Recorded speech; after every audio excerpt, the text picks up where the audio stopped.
Salut à tous, bienvenue dans cette nouvelle vidéo. Alors aujourd'hui on va réagir à la nouvelle DS9 donc qui va bientôt sortir, enfin du moins bientôt être commercialisée. Donc nous allons réagir avec Kylian qui est à côté de moi. Et voilà, on va tous les deux discuter des aspects techniques de la voiture, donc niveau motorisation, etc. Et aussi de l'aspect plutôt esthétique, notamment du design de la voiture. Il jugera le design et moi je parlerai plutôt de l'aspect technique de la voiture. Donc comme les motorisations, tout ça, savoir ce que j'en pense. On pourrait croire que la DS9 c'est encore un plus gros SUV que le DS7, mais en fait non, la DS9 est une berline, c'est une familiale routière. Ouais. Donc elle a un design digne des voitures françaises. Mais ouais, c'est quand même assez nouveau. Et bon, ça reprend évidemment certains éléments d'autres voitures DS. donc on peut voir qu'elle sera proposée à un prix de 47 000 €, ce qui est quand même beaucoup pour une voiture française, hein. On va pas se le cacher. Elle a de grosses proportions aussi, hein. Ouais, donc elle fait 4,93 m de long, c'est aussi long, voire presque plus que la série 5, l'Audi A6 et la classe E qui sont concurrentes. C'est vraiment une grosse berline, hein. C'est pas l'équivalent d'une classe C par exemple, ou d'une série 3. Donc DS a vraiment voulu créer une grande routière et non pas juste une berline style série 3, classe C, etc. Et pour le prix, on peut quand même s'attendre à du haut de gamme, parce que quand même 47 000 € pour une voiture de qualité française, il faut vraiment que ce soit... Donc on va essayer de la découvrir sur le site DS. On va peut-être pouvoir mieux la voir et mieux la découvrir. Donc là, on a un très bel accueil DS Automobile. Donc là, on retrouve aussi les dimensions, 4,93 m de long, donc ce qui est quand même assez long. Largeur 1,93 m, hauteur 1,46 m, après c'est assez standard, même bien que 1,46 m ça fasse assez haut après. La ligne de la voiture masque la hauteur. Donc là ici pour la puissance on peut voir que c'est de 225 à 360 chevaux. Par contre ce qui précise pas, mais ce qui est le cas, c'est que c'est le même moteur pour toutes les puissances. Donc de 1,5 litre à 7 litres, alors déjà 1,5 litre non. Voilà.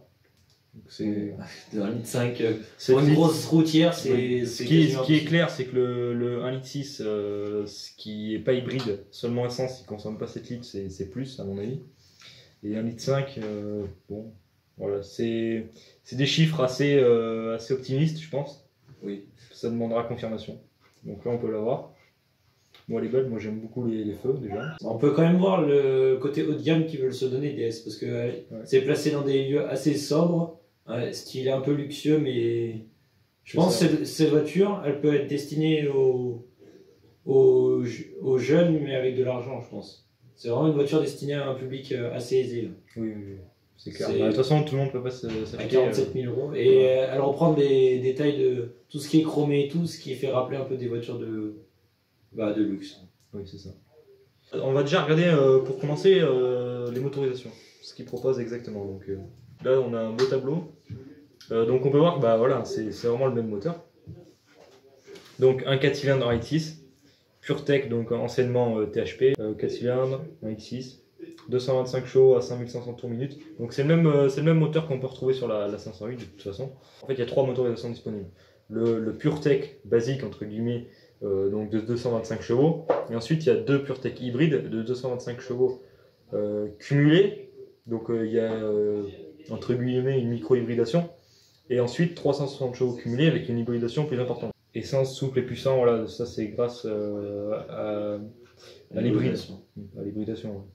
Parce que c'est vrai qu'un essence de 225 chevaux, c'est un petit peu moins coupleux que l'hybridation qui, avec la puissance électrique, le couple est là tout de suite et très vite. Donc différents modes de conduite ici, on peut voir. Confort, sport. Comme sur toutes les voitures qu'on peut retrouver aujourd'hui. À l'intérieur.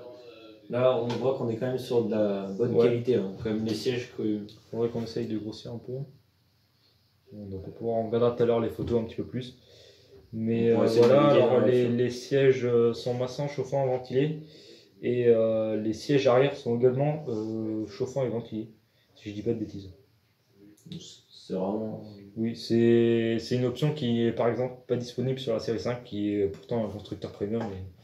Qui est vraiment haut de gamme aussi. Bon, là, on est presque un cran au-dessus que les voitures allemandes en termes d'équipement. Donc on voit que les Français font quand même de gros efforts pour essayer de dépasser leurs concurrents. Voilà, ou au moins essayer Surtout de les atteindre. Parce que là, hein, ils ont fait des bons traits, je trouve, en dessous les feux et tout. Je trouve vraiment la coupe, elle fait vraiment très luxueuse hein, pour du français. Parce que comme comparaison, je sais pas, chez Citroën, qu'est-ce qu'il pourrait y avoir comme comparaison, comme modèle? Bah, chez Citroën, ils font plus vraiment de haut Parce gamme. que oui, mais en berline, en termes de berline, ils en font encore ou pas? Non. Donc, Le seul équivalent français, c'est la 508 et la Talisman actuellement. qui sont des voitures qui font quand même assez haut de gamme. Donc, je pense qu'ils font quand même.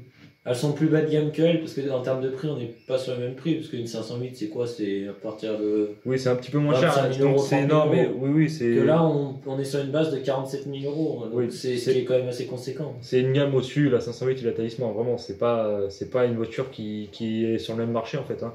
Ça s'adresse pas aux mêmes personnes non plus. Donc voilà.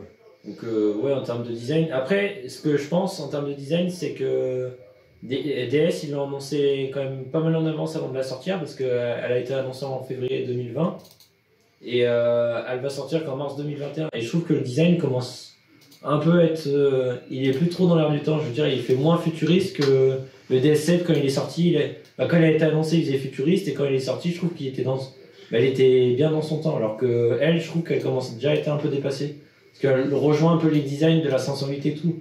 Mais pour moi, elle aurait dû sortir avant. Je pense qu'ils ont trop peiné à la sortir. Bon, même si le design est très joli, mais je pense que la voiture, dans 2-3 ans, elle sera plus. Elle n'est pas trop en avance sur son époque. Bah, personnellement, le design, j'aime beaucoup.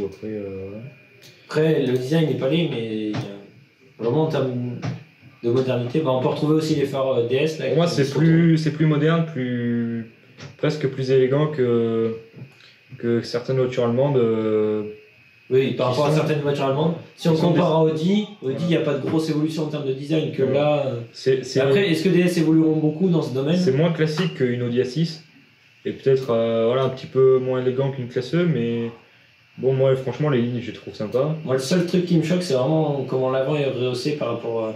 Le pare-choc avant est vraiment rehaussé par rapport à. Ça la rend dynamique, je trouve. Hein. Donc là, on est à l'intérieur. Alors déjà on peut voir le grand écran qui est commun à toutes les DS maintenant. Ouais, et Citroën, ils me rappellent vraiment beaucoup. Par contre ça je trouve c'est un peu dommage, je trouve qu'ils ont pas trop fait d'efforts sur l'écran. Bon après ça reste un écran. Si c'est un écran grand quand même, ça reste un grand écran quand même. Ouais mais ce que je veux dire sur les boutons et tout en dessous c'est vraiment placé exactement pareil. Par contre les sièges, je suis vraiment impressionné par ça. Les sièges ils font vraiment très confortables. Ouais, je pense que la qualité des plastiques, des matériaux, etc. doit être de vraiment bonne qualité. Ouais. Donc n'hésitez pas à liker la vidéo, à mettre un commentaire si jamais vous avez des questions ou si vous vouliez un modèle de voiture en particulier que vous aimeriez voir sur la chaîne. Donc n'hésitez pas à nous le mettre en commentaire. Voilà, mettez un pouce bleu et surtout pensez à vous abonner, c'est très important pour la chaîne. Ça nous aide beaucoup. Ça nous aide à nous développer, etc. Donc voilà, abonnez-vous.